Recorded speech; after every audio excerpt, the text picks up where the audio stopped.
नमस्कार दोस्तों। जैसा कि हम सब जानते हैं कि इस समय शिक्षक एक ऐसी अवस्था में चल रहा है जिससे वह यह नहीं समझ पा रहा है कि वो पढ़ाई करे या अपना समय फ़ोन के साथ व्यतीत करे। क्यों? क्योंकि जो जानकारियां हैं जो विभाग मांग रहा है वो सारी ही इन 33 ऐप के माध्यम से ही दी जा सकती है।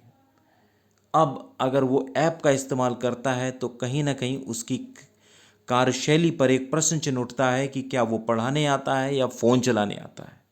पहली बात। दूसरी चीज़, अब अगर वो फ़ोन चलाएगा तो विभाग के कार्य पूरे होंगे, अगर नहीं चलाएगा तो कार्य तो पूरे हो ही नहीं पाएंगे।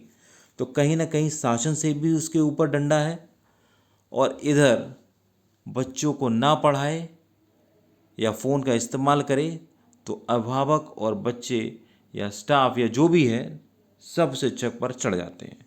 तो कहीं ना कहीं शिक्षक की जो स्थिति है वो बिल्कुल अब ऐसी हो गई है कि वो ना इधर का रह रहा है ना उधर का रह रहा है। आइए पढ़ते हैं इस खबर को और जानते हैं विस्तार से। बच्चों की उपस्थिति से लेकर हर गतिविधि के लिए अलग अलग ऐप हैं। शिक्षकों के फ़ोन में 33 ऐप बच्चों को पढ़ाई या सूचना दें।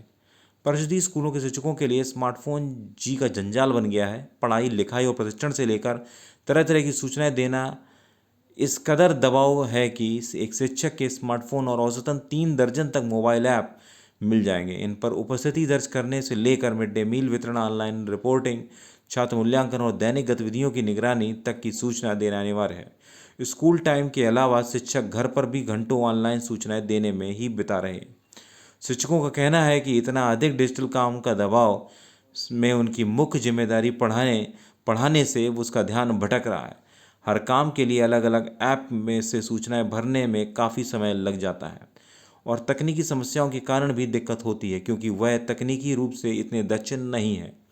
ऐप के अलावा व्हाट्सएप पर बेसिक शिक्षा विभाग के कई ग्रुप भी बने हुए हैं जिन पर शिक्षकों के जवाब तलब और सूचनाओं का आदान प्रदान होता है।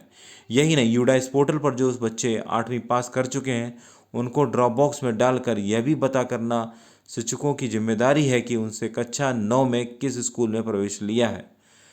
अब यह पता चलने पर उस स्कूल से संपर्क कर उस बच्चे को इंपोर्ट करने के लिए भी कहना पड़ता है। मोबाइल पर सूचनाएं देने बैठे तो अभिभावक कहते हैं कि शिक्षक कक्षा में पढ़ाने के बजाय मोबाइल पर समय बिताते हैं। अगर शिक्षक सूचनाएं नहीं देते हैं तो विभागीय अधिकारी कार्रवाई की धमकी देने लगते हैं। प्राथमिक शिक्षक संघ के जिलाध्यक्ष देवेंद्र कुमार श्रीवास्तव का कहना है कि हमें खुद नहीं पता है कि कितने ऐप चल रहे हैं। पढ़ाने के लिए हमें समय चाहिए लेकिन ऐप पर सूचनाएं देने में ही काफ़ी समय निकल जाता है। सरकार को चाहिए कि हमसे केवल पढ़ाई कराए और ऑनलाइन काम करवाने के लिए कंप्यूटर ऑपरेटर की नियुक्ति कर दी जाए। स्मार्टफोन पर जो जो ऐप चल रहे हैं आइए जानते हैं उसके बारे में।